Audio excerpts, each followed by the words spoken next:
سعودي عربي أو جبسي هانكي كوبك أدونك حلوك قرنك أرجنتينا جول أولهر مليون الميسي أو حلوك بدل اللي بقول قيبت لوات عيارتا وعذريه اسمين ويلش أرجنتينا iyo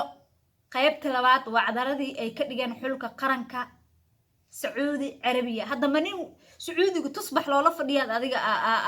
kubad ku gaari kartaa Romero inta taqaan Allah ka madoobeeyo Otamendi wadna inta taqaan Allah ka madoobeeyo soo dhawaada saaxiib meel boodin daafid ka joogtaan saaxiibada inagu cusub subscribe-kiina inagu dhiirigeliya saaxiibada hore noo la joogna like-tiini share-tiini iyo comment qurux badan sidoo idinka kala qaybta hoose waa inoo reebi karteen xulka qaranka Argentina oo la soo gabagabeeyo guulihii xiriirka ahaa ee ku danshoonayeen 31 kulan oo unbeaten ahaayeen xulka qaranka Argentina Lionel Messi iyo wiilashooda oo maantay ceebtii adduunka dhaxda kaga jira hankii koobka adduunka ayaa meel sare ka gaari karnaana koox walba ama xul walba oo koobka adduunka dheelayana groupka hadii kulankiis ugu horay uu ku guuleyso 3 dhibcood qaado waay 80% waxa leeyahay waxay ku haraan groupka Saudi Carabiga waxaan ku iri waa niman wada madmadow waa niman ayaga dhamad shub ah Argentina maanta in la garaaci karo waxaaba ku cadeynayaba 4 gool ayaa hobseed laga dhah Messi Di Maria iniki Lautaro Martinez aad ugu xuma xulka qaranka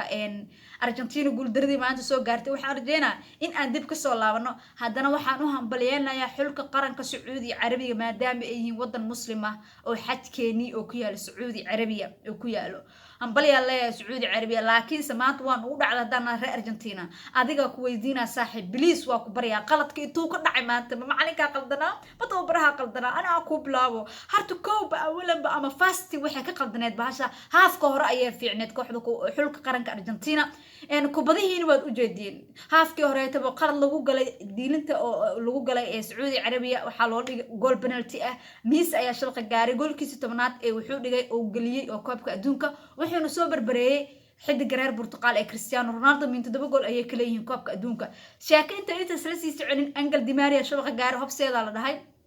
haddana Nick Messi shalqa gaaray hobseeda la dhahay haddana Nicky Lautaro Martinez shalqa gaaray hobseeda la dhahay maxaa keenay kubadaha inta sila eg maanta inay hobseed noqdaan waxa keena waxay tahay adiga Brony waa fiirsataan Highland-ka looga soo baxay Highland hadii lagaaga soo baxana maanta offset-ka ugu badanaya markii la isku soo laabtay wiilasha xulka qaranka Saudi Carabiga waxay isku sheegeen in ay comeback sameey karaan ay wax fiican kala imaan karaan groupkan waa markii ugu horeysay taariikhda xulka qaranka Argentina ay garan Saudi Carabiga bal wax ku qiyaas macalinka xulka qaranka Saudi Carabiga oo taariikh cusub u dhigay oo xulka markii ugu horeysay Argentina garaacay Argentina maxaad ka filanaysaa qaladka ama macalinku aha mis ciyaartooydu aha laba ayaan u kala qaadeena harta haafka hore haaf stam waxa fiicna xulka Argentina laakiin fiicna meesha ma taalo kubadda waxay haysatay xulka qaranka Argentina 79 halka 29 ee wadato xulka Saudi Carabiga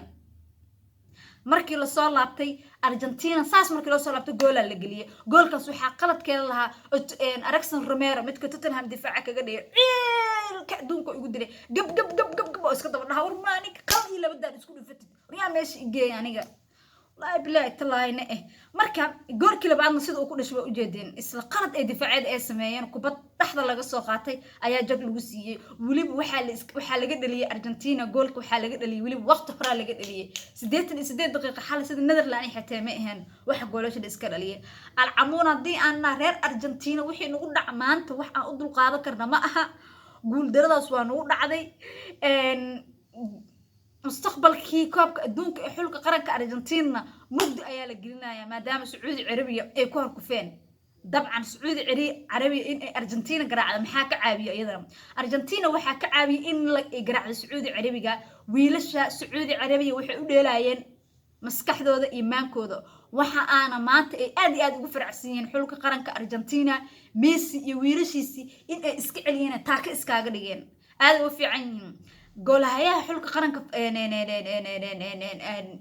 Argentina la sheegeen goolahayaha Aston Villa maanta labada gool buu iskala wixin karay maanta maalintiis ma ahayn kubadda cagtana ma ahan maalin walba inay maalintaada ahaato habeen walba inay habeenkaaga ahaato saacad walba inay saacadaada ahaato ma aha marna waxay ku siisaa malab marna waxay ku siisaa dacar waynu arkeena hadii xulka Argentina kulamada soo xiga bal inay soo laabo doonto afar waxa u haray 3 kulan oo harta 2 kulan bis u hartay because groupkan hadda way kulanka way guul dareysteen 2 kulan oo hartay hadee kuwan ee labada kulan ay soo socotay 6 dhibcood hadii ay qaadato سعودي يا هو مرك أي كان إني سجال يبعد كنسنايان عيد هبط ملهن أرجنتينا أرجنتينا أرجنتينا أرجنتينا أرجنتينا معلنك بقى يقول لي بدل كمال يقول لي ويرك ما حما إلا هذا فهم لا هاي لكن صرتوا دب بيوب يقصص في مد كان للي إريكسون راميرو لس هاي كان دفاع مانشستر يونايتد لساندر مارتينيز أوتومندي مال وحلاها ديرسي ما حنا عيونه ولا بلاد في جون الله صار لايك سارة سين الشرقرين